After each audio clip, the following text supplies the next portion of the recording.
لنډه خبره دا ده ته خپلې دیندارۍ ته وګوره څومره چې ستا دینداري ده په دقه اندازه باندې ستا د الله سره رابطه ده.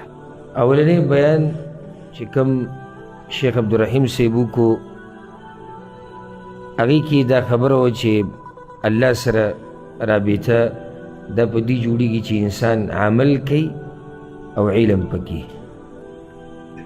بیا دکتور سید عبدالله صاحب په بیان کې اهمه خبره دا وه چې د الله نه یره او هر وخت دا سوال ځان نه کول چې این الله، الله کم ځای کې دی. زما د مختصر خبرې دا به م انشاءالله دغه دوو خبرو سره تعلق ساتي او هغه د الله سره رابطه. نن سبا چې کوم حالات دی او مونږ یې نو غیر چاپېره او د خلکو ته چې کوم مصیبتونه دي، غمونه دي، فتنې دي او بېدیني عامه شوې ده، نو په دې وخت کې اهمه خبره چې د هغې څېړل پکار دي هغه د الله رب العزت سره تعلق او رابطه. د هغه وخته پورې زما او ستا دنیا او آخرت نشي برابرېدی چې څو پورې زما او ستا تعلق د الله سره نه برابر شي. او دا قاعده او قانون یاد کا، قانون یې واله. ډېر تپوسونه مه کوه چې زما دنیا به څنګه برابر شي او زما آخرت به څنګه برابر شي. مختصر جواب یې دی ستا دنیا او ستا دین د دې برابرېدل او د دې ورانېدل دا تړلی شوي دي په هغه رابطې پورې چې کومه رابطه د بنده او د الله په منځ کې ده. دا خبره ټوله په هغې پورې تړلی شوې ده. او چې کله دا خبره زموږ نه یېره شوه که نه د الله سره رابطه او تعلق، غمونه به هم ډېري، سوچونه او فکرونه به هم ډېري، ګناهونه به هم ډېري، ژوند به ستا ښه طرف ته نه روان، ژوند به ستا رواني داسې طرف ته چې هغه به یعنې ورانېږي به تا نه، ګډوډ کېږي. او دغه شان په آخرت کې او د آخرت په مسله کې او د دین په مسله کې ته ترقي نشي کولی.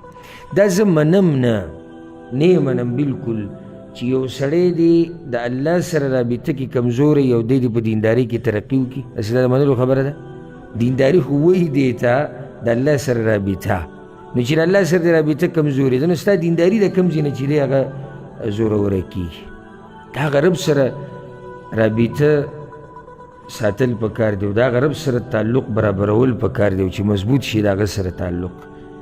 د هغه رب سره د کوم رب خبره چې د کوم هغه رب چې هغه پټو مینی، پناه مینی او ښکاره مینی، هغه رب چې هغه ظاهر او باطن باندې عالم دی، هغه رب چې څه چې په ته پوهه د هغه ته معلوم دی او په څه چې ته نه یې پوهه دا هم هغه ته معلوم دی. هغه رب چې هغه ته ستا په زړه کې دننه چې څه اوړي راوړي هغه ورته هم معلوم دی، ستا نیت ورته هم معلوم دی، ستا سوچ او فکر ورته هم معلوم دی. او ځکه الله قرآن کې وایي ان الله لا یخفى علیه شیء فی الارض ولا فی السماء، سورة العمران کې الله وایي. او سورة سبا کې الله وایي یعلم ما یلج فی الارض وما یخرج منها وما ینزل من السماء وما یعرج فیه. څه چې اسمان ته خیږي او څه چې دې ځمکې ته ورننوځي او څه چې بیا د دې ځمکې نه راوځي دا ټول الله رب العزت ته معلوم دي. نو چې داسې ربي او دی علمي او دی قدرتي او دی شاني نو هغه رب د دې حقدار نه دی چې موږ د هغه سره رابطه مضبوطه کړو. سم خیال دی چې کوم رب دا صفات لري د ده سره رابطه مضبوطول نه دي پکار. د هر چا سره د رابطې او د تعلق نه بره تعلق هغه د الله سره دی او همدغه مضبوطه کړۍ ده او هغه کړۍ ده چې راوینیسه او په هېڅ حال کې مه پرېږده. پرېږده د خلکو دا تعلقات نه دي دا به کله ښه کېږي کله بدېږي، دې غم مه کوه. موږ سره دا غم دی چې د فلاني تعلق او د فلاني تعلق او د فلاني سره رابطه د دې خلکو سره د رابطې دا به کله مضبوطېږي کله به کمزوري کېږي کله به یي کله به نه یي، خو د عرش والا سره رابطه خپله هغه چېرته هم کمزوري نه کړي. وجه دا ده یعنې که زه مخلوق سره رابطه کمزوري کم که نه ما ته پکې نقصان نه رسي او که نقصان ما ته میلاوم شي هغه وقتي طور دنیوي نقصان دی، هېڅ خبره نه ده. څه وخت بعد به دغه نقصان چې د نقصان یا کم ما ته چې نقصان را رسېدلی دی کم تاوان د دې په ځای به ما ته نور څه ډېر میلاو شي خو د الله سره رابطه کمزوري کول دا د دین کمزوري کېدل دي او د دین کمزوري کېدل زما او ستا ختمېدل دي ځکه چې روح زما او ستا او زما او ستا د ژوند مغز او د کوم مقصد دپاره چې پیدا شوي یو هغه د الله بندګي ده او بندګي سړی هله ښه کوي چې کله د چا بندګي چې کوي د هغه سره رابطه مضبوطوي نو چې رابطه دې د الله سره کمزوري کړه که نه ستا ټول بلډینګ چې تا کوم ودرولی دی هغه راولېږي او هغه دړې وړې کېږي ځکه د الله سره رابطه مضبوطه ساتل پکار دي او یو شاعر ناشنا خبره کړې ده ډېر مشهور شعر ده وخت په وخت پکار دی چې مسلمان یې ځان ته مخې مخې ته کوي شاعر وایي فليتك تحلو والحياة مريرة وليتك ترضى والأنام غضاب وليت الذي بيني وبينك عامر وبيني وبين العالمين خراب إذا نلت منك الود فالكل هين وكل الذي فوق التراب تراب مقصد دي شعرونو دا دی وليتك ترضى یا الله چې ته رانه راضي شي ارمان زما دقه دی چې ته راضي شي یا الله او پرېږده دا خلک دې خپوي غوسه دي دغسې پروا نه کوي ولیت الذي بیني وبینک عامر او یا الله ارمان مې دا دی چې زما او ستا په منځ کې چې کومه رابطه ده دا برابري وبیني وبین العالمین خراب او که زما او د دې عالم په منځ کې چې کومه رابطه ده که دا ګډه وډم شي څه پروا نه ده ټول عالم سره چې زما کومه رابطه ده که دا ګډه وډم شي څه پروا نه کوي خو یا الله چې ستا سره مې کومه رابطه ده چې دا یا الله ګډه وډه نه شي او یا الله وایي چې ستا محبت راته میلاو شو فالکل هین نو د دې نه بعد هره خبره وړه ده چې د الله مینه تا سره مل شوه الله تا سره محبت کوو نو پاتې څه شو او زه وایم چې د یو سړي سره الله محبت کوي نو دی غواړي څه او چې د یو سړي سره الله محبت نه کوي نو د ده سره دي څه چې د یو سړي سره الله محبت نه کوي او رب ورسره محبت نه کوي د سره څه شتي هېڅ ورسره نشته او چې د چا سره الله محبت کوي نو د ده سره څه کمی دی د هېڅ شي کمی نشتي نو ځکه بیا وایي وکل الذي فوق التراب تراب په دې خاورو د پاسه چې څه دي دا ټولې خاورې دي نو که د خاورو سره زما رابطه کمزوري شي دا نقصان نه کوي رابطه د دې خاورو دغه مالک سره مضبوطه ساتل پکار دی یا زما سره دا غم د پلانې د خاورې نه پیدا دی د دې خاورو له ځي زه د خاورې نه پیدا م دې خاورو له ځم هغه علانې د خاورو نه پیدا دی دا د خاورو نه پیدا موږ ټول د خاورو نه پیدا یو کوم چې په دې خاورو د پاسه دي دا خاورو له تلو ولې دي نو که د دوی سره زموږ رابطې کته به راشي هېڅ خبره نه ده خو کوم رب چې دا خاوره پیدا کړې ده او دا مخلوق یې پیدا کړی دی د ده سره رابطه کمزوري کېدل د زما او ستا تاوان دی او سم تاوان دی او د هغه رب سره رابطه زه تا ته داسې رب یادومه چې وفا د هغه صفت دی چې کله د هغه سره رابطه مضبوطه وه او د هغه سره تعلق مضبوط و نو نه دي پرېږدي بیا یوازې نه دي شرموي نه دي ګډوډ کوي نه دي خرابوي نه دي ګناهونو ته پرېږدي خو شرط دا دی چې کیسه ورسره رابطه مضبوط وي او ځکه سورة التوبه کې الله وایي ومن اوفى بعهده من الله د الله نه زیات څوک د لوز پالونکی شتي الله چې څنګه د لوز خیال ساتي او پوره کوي داسې بل څوک نشي پوره کولی نو زه تا تر دغه رب سره د رابطې وایم چې هغه څه تا ته ویلي د حق بدله درکوي او ځکه الله بني اسرائیلو ته هم دا خبره کړې وه واوفو بعهدي اوفي بعهدکم تاسو چې کوم لوز ما سره کړی د هغه پوره کوي زه هغه لوز پوره کوم کوم چې ما تاسو سره کړی دی الله موږ سره لوز کړی دی که نه وایي که تاسو زما بندګي کوئ زه ستاسو نه راضي کېږم دا لوز یې کړی که نه دی کړی که تاسو ما راضي کوئ زه تاسو له جنت تر کوم دا یې لوز کړی دی الله وایي که تاسو ما سره رابطه ساتئ دنیا او آخرت د الله په لاس کې دي برکتونه د دنیا او د آخرت به له درکړي دا لوز دی د دې لوزونو الله خلاف ورزي نه کوي مشکل ما او تا کې راځي مشکل د الله په لوز کې نشتی ګورې زما او ستا د طرف نه خبره کمزوري کېږي لوز کوم چې موږ د الله سره کړی دی په هغې کې کمزورتیا راځي په هغه لوز کې کمزورتیا نه راځي کوم لوز چې الله زموږ سره کړی دی مسله به موږ کې راشي هغه لوز زموږ نه داسې کمزوری شي چې رابطه د الله سره چې کومه ده هغه کمزوري شي او ځکه زه تاسو ته د زړه نه دا نصیحت کوم د ژوند یعنې یو داسې مثال دی لکه دریاب ډېرې اوبه په دې کې څوک په کشتۍ کې سور دی روان دی، څوک لامبو وهي روان دی، څوک یعنی په یو ښه قسم کشتۍ کې روان دی، څوک په زړه کشتۍ کې روان دی، په چا سیلۍ راځي، په چا باندې چپې راځي، او دا ژوند دقه شان روان دی. لیکن ژوند په یو حال باندې نه دی، لازم به دا کته بره کېږي، او کله سیلۍ، کله چپا، کله سخته، کله راحته. په دې هر څه کې زه تاته دا وایم چې داسې نه دا حالات بدلېده را بدلېده، او دا سختې او دا مصیبتونه او دا خوشحالیانې او دا نعمتونه دا ګوره چېرته تا نه د الله سره هغه رابطه چې د هغه د نه چېرته یېره نه کړي. د ټولو نه لوی شی چې زما او تا سره دی که نه، لکه څنګه چې ما او تا د خپل روح خیال ساتو، د خپل بدن او ساه خیال ساتو، د دې هر څه نه زیات قیمتي موږ سره هغه چې دی هغه د الله سره رابطه ده او دینداري ده. د دې داسې خیال ساته چې تا نه چېرته ګډه وډه نه شي. او ګوره سړی ګوره په خپله پوهېږي چې کله رابطه د الله سره کمزوري شي. په هغې دله زه ډېر مثالونه در کولی شم، خو یو مثال دوه ډله در کوم. یعنې دا سړي چې دومره د سوچ خبره نه ده چې زه یو غټه فلسفه تاسو ته بیان کړم او غټه شرح وکړم او وضاحتونه وکړم او دلایل راوړم چې په دې به سړی څنګه پوهېږي چې زما او د الله په منځ کې رابطه کمزورې. نه، دومره سوچونو ته ضرورت نشته. لنډه خبره دا ده، ته خپلې دیندارۍ ته وګوره، څومره چې ستا دینداري ده په دقه اندازه باندې ستا د الله سره رابطه ده. خپلې دیندارۍ ته وګوره، ستا نه ګناهونه څومره کېږي سهار ماښام، دا دین اندازه ولګوه چې ستا د الله سره رابطه څنګه ده. ته د منځونو سره، د عباداتو سره، د الله د توحید سره، د علم سره، د تقوا سره، او بیا داسې پسې ځه ته دې عباداتو کې څنګه یې، د دې نه دا معلوم کړه چې ستا د الله سره رابطه هغه څنګه ده. دا سوال دی زما ستا نه، او جواب یې په تا قرض پاتې شو، ځان له به یې ورکړي چې ستا تعلق او رابطه د الله سره څنګه ده. ځان له به جواب ورکړي او ځان له یې په خپله ته ورکولی شي. زه یې نشم ځکه چې تا ته خپل ځان ښه معلوم دی. ما او تا ته خپل ځان هغه دومره معلوم دی چې دومره دی بل ته هغه نه دی معلوم. د الله سره رابطه مضبوطه ساتل، او په هر حال کې مشکل په دې بعضو کې دا د ما لیدلي دي، لکه مالداري کې د الله سره رابطه ښیي چې غریب شي، بیا هغه رابطه کمزوري شي. او چې کله ځواني د الله سره تعلق ښیي چې عمر یې ډېرېږي تعلق ګډوډ شي، یا عمر چې ډېرې تعلق ښیي ځوانۍ کې تعلق نه ساتي.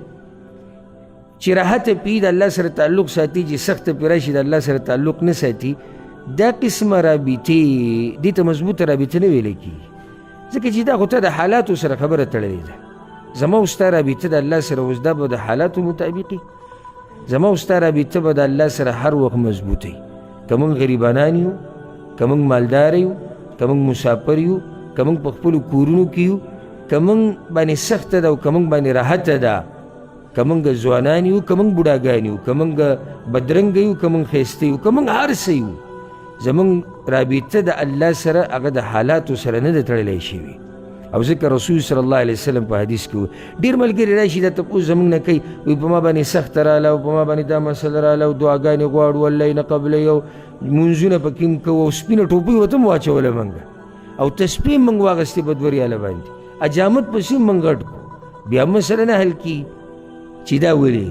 نو د هغې جواب په حدیث کې دی. پیغمبر صلی الله علیه وسلم عبدالله بن عباس رضی الله عنهما ته یو څو نصیحتونه کړي ډېر قیمتي چې علماو په هغې باندې کتابونه لیکلي دي. هغه ډېرې زیاتې خبرې دي. ورته ویلي وي ای ماشومه یو څو خبرې درته ښیم یاد یې ساته.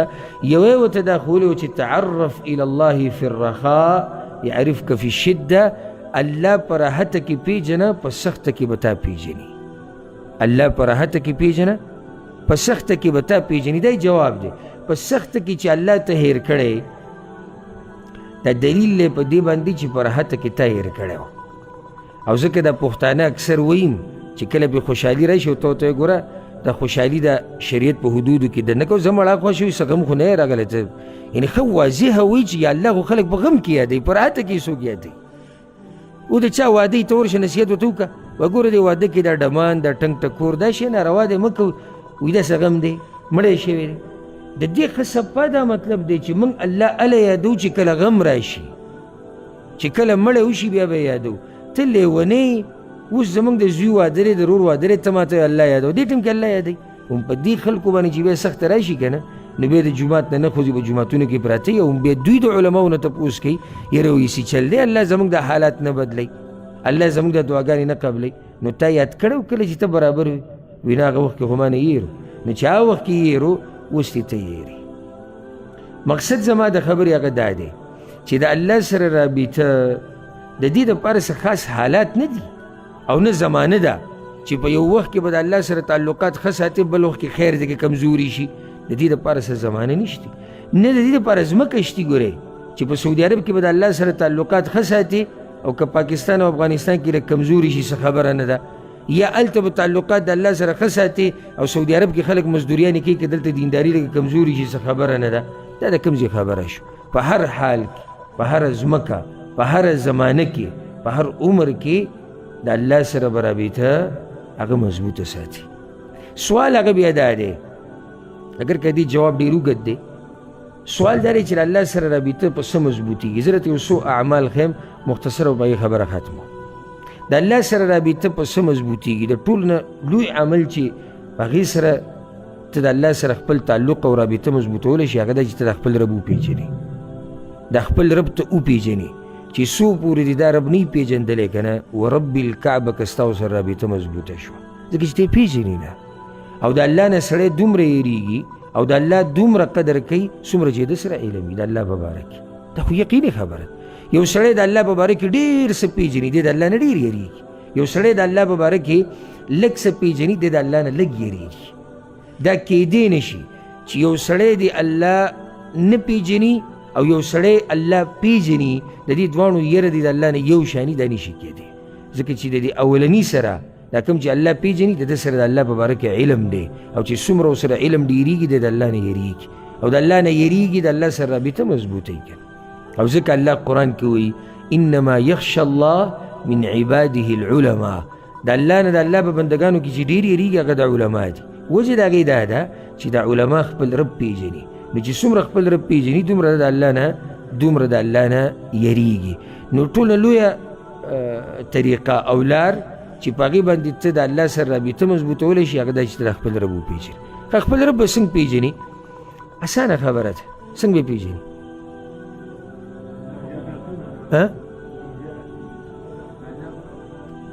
ای جواب چا سره نشته؟ یو طریقې دا شو، بارک الله فیک، یو طریقې دا شو چې د الله په مخلوقاتو کې به سوچ کې، بل څه نشته بس. نه قدرتونه وشو د الله په آیتونو سره الله پېژندل. ګور آیات د الله په دوه قسمه دي، یو کونی آیات دي، کائناتو کې سوچ د دې ملګري جواب راکړو، بل هغه آیات دي چې قرآن کې دي، په دې کې به ته سوچ کې. دې قرآن کې سوچ وکړه، الله د خپل ځان په باره کې خبره کړې ده، رب العالمین چې څومره خپل ځان پېژني دومره هېڅوک نه پېژني. هغه په دې قرآن کې موږ ته ځان ښوولی دی چې زه دا یم، او ځای په ځای د الله صفات، د الله نومونه، د الله قدرت، د الله شان، د الله مقام، دا په دې قرآن کې بیان شوی. ته دا قرآن راواله، په ترجمې سره ووایه، په تفسیر سره ووایه، ته به خپل رب وپېژنې چې ستا رب څوک دی. دغه شان د الله په دې کائناتو کې سوچ کول، په دې مخلوقاتو کې چې کله ته به دې مخلوق کې سوچ کې که نه نو خپل رب به وپېژنې چې کوم رب دا دومره لوی کار کړی دی، نو دا څومره عظیم الشان رب دی، د ده نه یره پکار ده، د ده سره رابطه مضبوطول پکار دي. الله پېژندلی کېږي په دې سره چې ته د الله نومونه معلوم کړي. د الله نومونه معلومیږي د قرآن او د حدیث نه چې ته هغې ته واپس شي. موږ چې ګوره دنیا کې د چا سره محبت ساتو که نه، که هغه دیني شخصیت وي او که هغه دنیوي، لکه اوس یو مشهور عالم دی او زموږ ورسره محبت دی، موږ هر ټیم ګوګل کولاو او پای کې کله سرچ وکړو چې یاره دا پلانې عالم دی به کله پیدا شوی، د ده عمر به څومره وي، د ده قبیله به څه وي، د به علم د کوم ځای نه کړی. بیا زاړه علما چې کوم دي د هغوی دپاره د سیرت کتابونو ته واپس کېږو، تراجمو ته واپس کېږو چې دا عالم به څنګه او څنګه به نه و، ده به څه کړي، او سم خوند راله راکوي. ولې؟ ځکه چې زموږ د هغه شخصیت سره محبت دی، ځکه موږ له مزه راکوي. یعنې هغه بېدینه له مزه نه ورکوي. بېدینه خو چې ته ورته د عالم خبره کوې په هغه باندې موضوع درنه شي، بوج پې جوړ شي. دغه شان د چا چې د خپل رب سره محبت یې که نه، کوشش دا کوي چې د دې رب په باره کې خبره معلومه کړي چې دا رب به څنګه وي، دا رب کم صفات لري، د دې رب څه نومونه دي، د دې رب د قدرت معلوماتو کې هغه ته د نږدې کېدو لار معلومه کړي، د هغه د راضي کولو کوشش وکړي. او ځکه هغه یو صحابي چې راغی د بدر د غزا په دوران کې، بعضو روایتو کې دا واقعه راځي او د سیرت په درسونو کې موږ تفصیلا دغه واقعه بیان کړې ده. هغه راغی تپوس یې وکړو د رسول الله وسلم نه، یا رسول الله الله په کومه خبره خاندي؟ دا اوس معلومات دي د خپل رب په باره کې. ولې؟ ځکه چې د خپل رب سره محبت دی چې الله په کومه خبره خاندي. رسول الله وسلم ورته درې خبرې په هغه موقع باندې وکړې، حالانکې نور حدیثونو کې نور هم ډېرې وجې راغلي، خو په هغه موقع باندې رسول الله وسلم هغه ته درې کارونه وکړي. دا محبت دی د چا سره؟ د الله سره محبت دی. نو چې څومره ستا د الله سره محبت وي، کوشش به کوې چې ته د هغه په باره کې څه وکړې؟ معلومات حاصل کړي. یو بله لار چې د الله سره پرې رابطه مضبوطېږي، مونځ او مونځ. غټه لار، لویه طریقه چې د الله سره که څوک هم رابطه مضبوطول غواړي، د منځه اهتمام به کوي. او مونځ هغه مونځ کوم مونځ چې شریعت زموږ نه غواړي، دغه مونځ نه ده کوم چې عام موږ کوو. ما پرون دې ملګرو ته خبره کوله، پرون درس کې ما ورته ویمه چې ته د جومات نه راووتې که نه او کور ته راشي او تا نه څوک تپوس وکړي چې ته څه له تلی وې، چې په کومه ورځ تا دا جواب ورکړو که نه د زړه نه چې زه تلی ومه د الله سره مې جرګه وه، زه تلی وم الله ته ولاړ ومه، زه تلی ومه الله مې یادو، ما دعاګانې غوښتې، ما جړاګانې کولې، په هغه ورځ به ومنم چې تا ښه صحیح پوره مونځ کړی دی. که ته ماله دا جواب راکړې چې زه منزله تلی ومه، ښه نو څه بس مونځ مې وکړاله، 4 رکعته وکړه بره شوم، بس نه د امام په قرت پوه شیم، نه په خپل ذکر او اذکار پوه یم، نه ما جړلي دي، نه ما څه غوښتلي دي. دا خو صحیح دی چې تا نه هغه فریضه ساقطه به شي، خو مقصد او مغز د دې عبادت هغه څه دی؟ مونځ به ولې کوو؟ چې د الله سره تعلق جوړ شي. نو چې زما او ستا په دې منځه باندې د الله سره تعلق نه جوړېږي، بیا خو زما او ستا د مونځ کمزوری دی. نو دا دویمه وجه شوه چې په دې سره انسان یو مسلمان د الله سره رابطه هغه جوړولی شي. درېیمه لار د قرآن کریم تلاوت ډېر کول. او څومره چې د الله دا کلام اوري او سوچ پکې کوي، دومره به د الله سره محبت او رابطه مضبوطېږي. او دا د تجربې خبره ده. کله چې د قرآن درسي، دا به تاسو محسوسه کړي کوم ملګري چې قرآن درسونو کې کېږي، تفسیر د قرآن اوري، یا کوم ملګري چې دلته ناست دي طلبة العلم، علم یې زده کوي او دوی د تفسیر مطالعه کوي، په الله درته قسم خورم، په هغه رب درته قسم خورم، په کوم رب، د کوم رب په لاس کې چې زما ساه ده، چې د یو آیت سره نه، یو آیت نه ویم، د یو ټکي سره به د خپل رب سره محبت ډېرېږي. د یو ټکي سره چې کله تا ته د حکمتونه معلومیږي او تا ته د ښایست د الله د خبرو معلومیږي که نه، او د علم دې ډېرېږي، د خپل رب سره به د محبت ډېرېږي. او بیا به د یو تنده جوړه شي، تنده چې دا ما بیا وویله او بیا مې وویله او بیا مې وویله. او موږ په مخه د قرآن وایو، خو چې څومره وایو محبت ورسره ډېرېږي. او تفسیر یې وایو، څومره چې وایو محبت ورسره ډېرېږي. ترجمه یې وایو چې څومره وایو محبت ورسره ډېرېږي. څومره چې تا د قرآن تلاوت کوو که نه، څومره چې تلاوت کوو، خپل رب ته به نږدې کېږي او د هغه سره به د محبت ډېرېږي او د هغه سره به د رابطه مضبوطېږي. نو ځکه دا نصیحت د زړه نه واله. اول خو ځان په هغه کسانو کې راوله، قرآن کې الله سوره بقره کې ذکر کړي دي یتلونه حق تلاوته. اول ځان په هغه کسانو کې راوله چې دا آیتونه د الله لولي په داسې طریقې سره لکه څنګه چې پکار دی، یعنې حق یې ادا کوي. او دا ډېره اوچته مرتبه ده، دې ته رسېده ګوره ګران کار دی. الله دې ورته موږ ورسوي. د الله د آیتونو حق ادا کول دا ډېر ګران کار دی. خو داسې قوم شتي، الله یې قرآن کې ذکر کړی. اول خو کوشش وکړه چې ځان په هغو کې راولي. نو د قرآن د تلاوت حق څه دی؟ په ښایسته طریقې سره تلاوت کول، دا یادول، په دې عمل کول، خلکو ته بیانول او داسې پسې بیا ځه، دا حق دی. اول خو ځان په دې کې راوله. خو که په دې کې نه شوې، یو سړی وایي چې تا په خپله وایي چې دا ډېره ګرانه خبره ده او موږ به دې ته څنګه ورسو، او کېدای شي زه ونه رسم. که ته ونه رسې، زه درته دویمه لار ښیم. که ته ونه رسې چې ډېر نږدې شي، بیا ګړه باغ غوندې به کوي. دویمه لار هغه دا ده،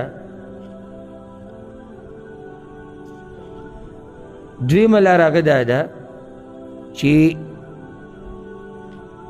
دې چیټ د لاسه راوړه، هر څه ګډ ورکړو. څه خبره مو کوله؟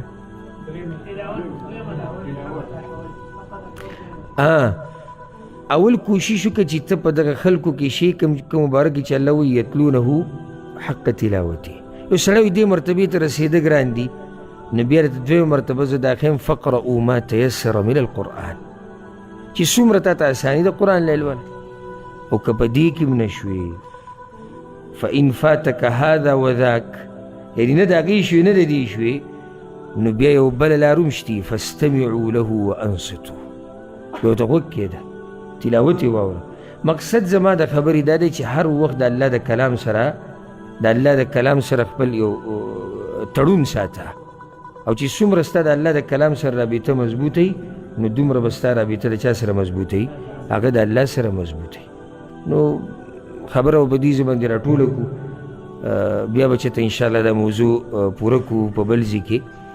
الله سبحانه وتعالی دې موږ له توفیق راکړي چې موږ د هغه سره رابطه مضبوطه کړو، او الله سبحانه وتعالی دې موږ په هغه خلکو کې شمار کړي کوم خلک چې د الله د راضي کولو کوشش کوي او الله دې زموږ نه راضي شي.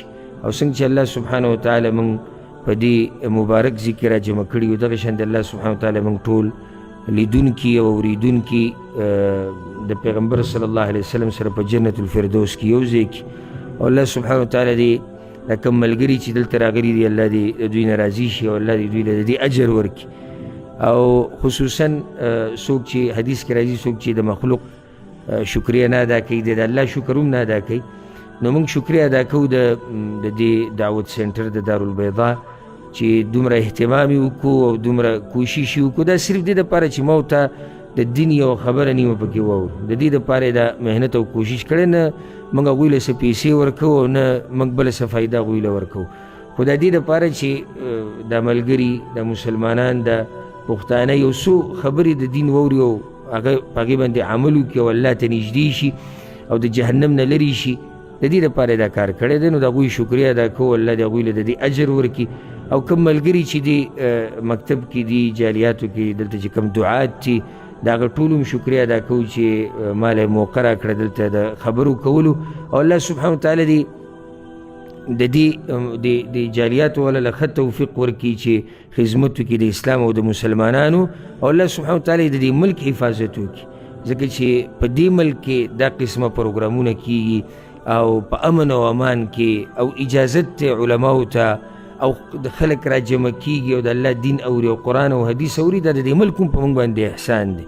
الله سبحانه وتعالی د دې ملک هم حفاظت وکړي، او الله سبحانه وتعالی دې موږ بار بار بیا یو بل سره د دین په دسترخوان باندې را جمع کړي. هذا والله اعلم وصلى الله وسلم على نبينا محمد.